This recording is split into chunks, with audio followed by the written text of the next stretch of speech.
All right, Tennessee Titans fans, just because the preseason has begun doesn't mean the good times stop rolling. With these clips of the media and all of these people showing their disrespect for our Tennessee Titans. This is from J&D Productions, and I think this is actually the channel that got this whole segment on my two-tone talk started, because I checked out their clip that they did about how bad the Titans were going to be, and now it has turned into this whole thing. So I guess I owe them a thank you.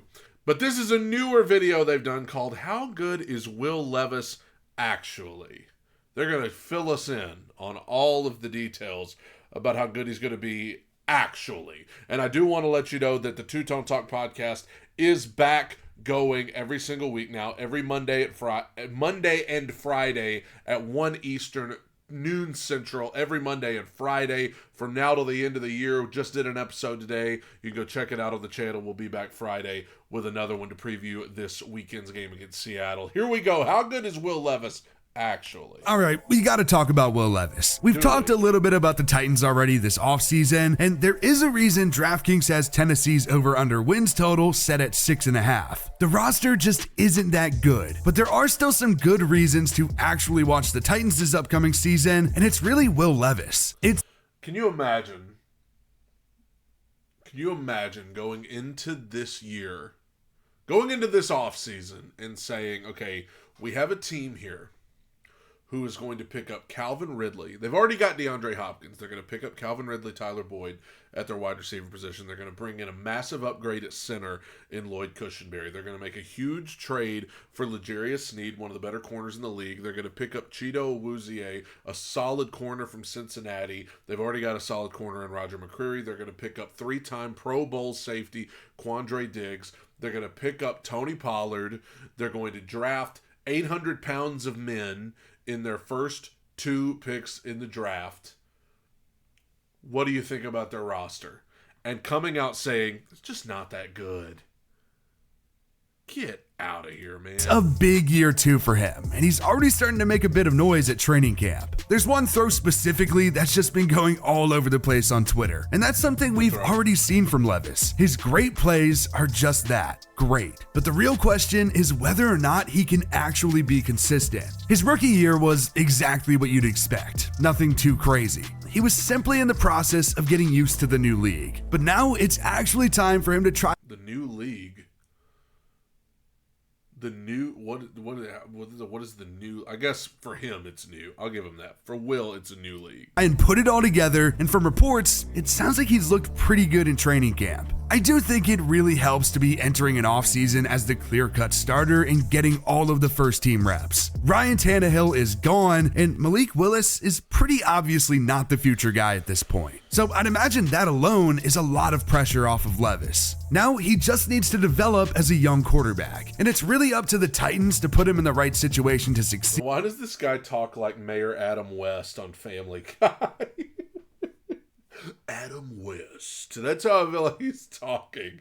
I keep waiting on him to sing the song. Adam West, Adam West. A little quieter now. Adam West, Adam West, Adam West. And I think they're definitely trying to. The Titans have pretty clearly tried to put better players around him, especially at wide receiver. Yeah, I know DeAndre Hopkins isn't exactly the guy he once was at the peak of his career, but hey, this is D-Hop we're talking about. Okay. The dude just had another 1,000-yard season and scored 7 touchdowns. Hop definitely fell off a bit in Arizona, but he was good again last year despite all the problems that Tennessee had. And he's really the perfect safety blanket for a young passer like Will Levis. He really is. You can just already tell. This is another one of those videos where they're going to tell us how talented the guys are on the team and then end it by saying that they're going to be horrible. Someone that Levis can just throw the ball up to that he trusts. And the Titans have done a pretty good job actually building behind just D-Hop. Well, I think it's safe to say at this point, the Treylon Burks experiment is coming to a close. And that whole situation really is just unfortunate. The Titans traded away A.J. Brown during the first round of the 2022. I mean, it hasn't worked out yet. I don't know if I'd be willing to just say it's coming to a close. I mean, but he is going to be wide receiver 4 on this team. So, I mean, it's definitely not a success right now. I will give new NFL draft, essentially just to replace him with Burks, a decision that everyone, including myself, was hypercritical of. And it's looking like we were all right. AJ has gone on to thrive in Philly. But meanwhile, Burks is just another underwhelming wide receiver on the depth chart in Tennessee. So coming into this season, the Titans knew that they had to figure out the wide receiver room past him. Obviously, D-Hop's still there, but past him, it could be Calvin Ridley, who's going to be staying in the AFC South after he was picked up by the Titans in the offseason. Ridley really did have a ton of expectations last season on the Jags, which might have been a bit tough on him. He was coming off of that suspension for gambling, and everyone was wondering what he would do, and he ended up being pretty good. Ridley broke the 1,000-yard mark, but his expectations were way higher than that for sure. Regardless, he was still good, and now he's on the Titans, and he really... I just have to reiterate, I know this guy's probably not a Jags fan, but I just love how the narrative, when he decided to go to Tennessee, all of a sudden it changed to, it was all his fault. Every ball Trevor threw was perfect. Every bit of the pass protection from Jacksonville was perfect. Everything was great. It was just Calvin couldn't live up. Even though they were going to pay him. The dude for Jacksonville was on an interview earlier today where he literally said they offered him the exact same amount of money that Tennessee did. So when all these Jaguar fans are out here trying to say they overpaid him, just know y'all were trying to do the exact same thing and failed. Does have the chance to potentially become a number one wide receiver. Then potentially $92 million. Let's hope to God that he can potentially become a wide receiver. Just the tone of disrespect from this dude. There's Tyler Boyd, who is again a great wide receiver. He was great in that wide receiver 3 role for the Bengals behind Jamar Chase and T. Higgins. And now he's pretty much back in that same exact spot. The Titans have a solid group of receivers and some pretty well-known names, even if they are past some of their best years. It's absolutely an improved receiver room, and I think that's going to be great for Levis. But that still doesn't exactly mean the offense is set up for him to succeed. The biggest blow for the you can't even make it up. He's got a greatly improved wide receiver room, but that's not enough. Titans from last season is definitely Derrick Henry. Henry has really been the leader in most of the Titans offense for years now. No matter who you are going to replace him. And our offense has sucked! Our offense has been horrible for the last 2 years. It's been the worst. I'm sick of this. I am sick of this. I love Derrick. He is my second favorite Titan of all time. But I am sick of being told that the Titans will not be able to carry on because the staple of their offense is gone. Their offense has sucked. It's been unwatchable. If the identity of their offense is gone that they had, good. It needs to be gone. It was going to get worse, but the Titans definitely tried their best to replace him with Tony Pollard. Pollard was expected to just take off last season. It was his first season as the primary back following the departure of Ezekiel Elliott, and it did end up being somewhat underwhelming. He wasn't terrible at all and still broke the 1,000-yard rushing mark, but if you want... you can't... Well, it just didn't work out. He was still very good, but I'm here to tell you how bad this team is, and so I have to somehow turn this negatively. Watched him play, he just wasn't as good as he was the year before. But now he gets another shot on another team, and who knows, maybe we'll get to see a lot of Tyjae Spears too. But unfortunately for them, maybe we'll get to see some Tyjae Spears. Considering he was nearly splitting the carries 50-50 with your hero Derrick Henry last year, yeah, I think it's safe to say we'll probably get it. Just, you can tell he has not watched this team. You can tell if you sat this guy down and hooked him up to a lie detector test and said, how many Titans games did you watch last year? He would literally have to tell you that he went and read the stat line on the ESPN app. And Levis, the offensive line is still pretty bad, but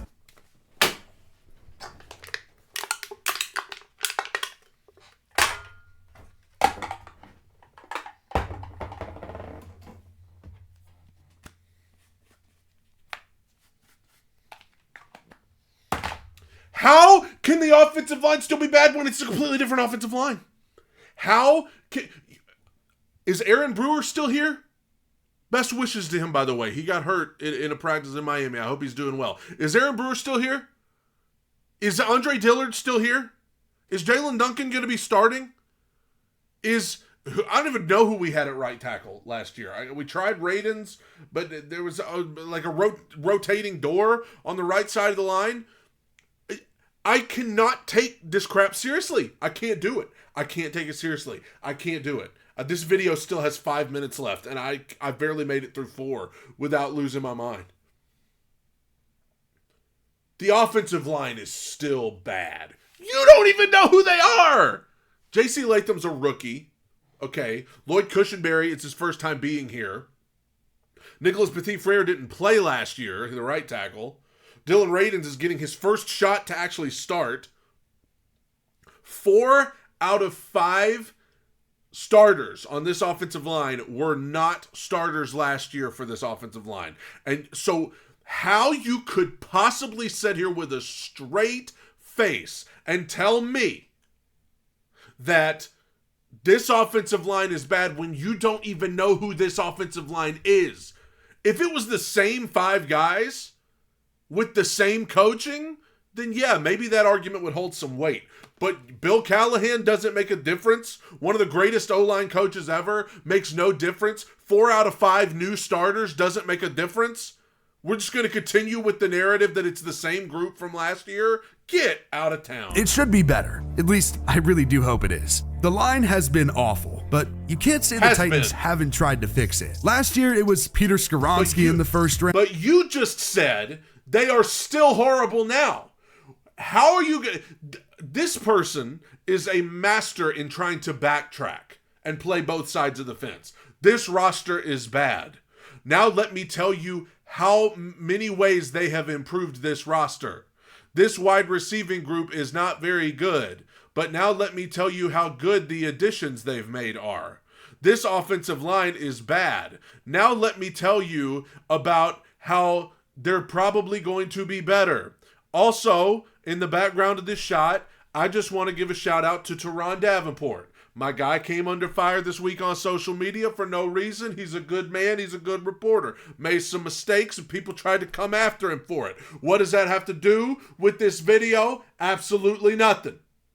But I just want to give TD a shout out. And this year, it was J.C. Latham. The Titans are definitely trying, and signing Lloyd Cushenberry should help too. The offensive line just has to be better. It's really near impossible to develop a quarterback with a trash offensive line. But interestingly enough, the Titans' new head coach, Brian Callahan, surely knows a thing or two about how to. He was the offensive coordinator for the Bengals and helped develop Joe Burrow. And guess... Over under. Does he... Well, I guess not over under. Let's take bets. Does he mention that Brian Callahan didn't actually call the plays in Cincinnati? Let's just take a bet. How long until the words Zach Taylor, Brian Callahan did not call plays?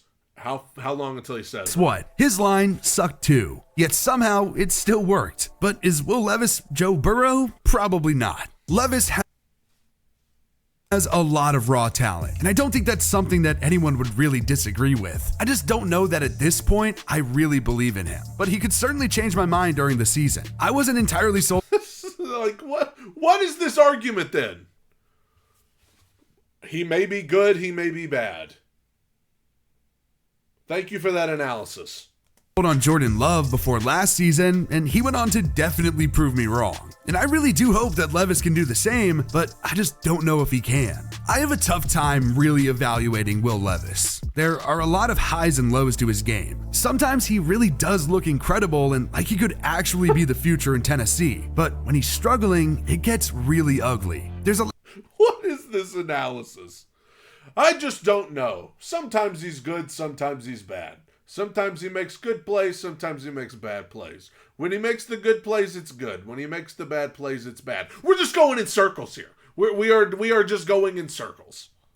Lack of consistency in his game that he really needs to clean up, but the potential is there. The arm strength alone makes him just such a fun prospect, but there's a lot of issues that need to be fixed. And who knows, maybe they can just all fix themselves with a better line and better weapons, but only time will tell. Luckily though, we aren't flying blind going into this season. We did get to see him for 9 games last year. And as far as rookie seasons go, it really wasn't too bad. He had 8 touchdowns to 4 interceptions. We saw some flashes, and it could have been a lot worse. But at the end of the day, he was just a rookie. And now he gets a full offseason knowing what he's getting himself into and getting first team reps. Now obviously Levis isn't the only quarterback on the roster, but I don't really think there's a chance outside of an injury that Mason Rudolph could somehow steal away his job. And like I said before, I think it's safe to say that Malik Willis is definitely not the guy. What's interesting though is that Levis was only a second rounder last season. Granted, he was— This guy could be a politician.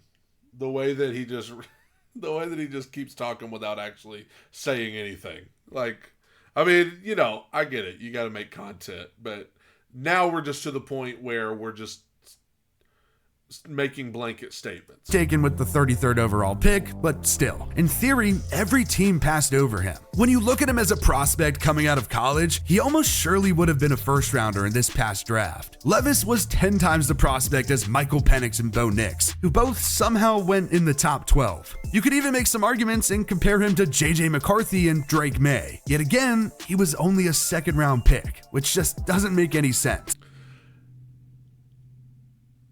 He was picked at number 34. He was 2 picks away. I mean, I know it's the next day of the draft, but like he was 2 picks away. They're acting like this dude fell to the bottom of the second. Like, Levis has a real chance to turn into a good NFL quarterback, and it's really surprising that the Titans were even able to get him there looking back. With all that being said, it is still probably going to be a learning year for the Titans. But if they can come out of it just knowing whether or not Levis is the Titans' future, then I think that's a win. But unfortunately, they are going to be in contention for being one of the worst teams in the league. The offense just has a ton of question marks, and even if Levis pans out as being the guy, that doesn't mean the other things are suddenly fixed. It also definitely doesn't help that you cannot script it. The roster, he goes on and on. He talks about Ridley, he talks about Hopkins, he talks about Boyd. Those are good weapons. They're taking all these steps to fix the offensive line. Pollard and Spears are there. But even if they're all good, Levis is probably not going to be that great. But then he switches it at the end to even if Levis is good, the roster might not be great. I'm done watching this video. I'm not watching the rest of it. I cannot make sense of most of this, and I have nothing good to say, and so I'm not going to say any more. I'm not going to watch the rest of this video. I made it 7 out of 9 minutes, and I'm going to end it there. You cannot. I'll see you on Friday afternoon on Two Tone Talk Podcast. Goodbye, everyone.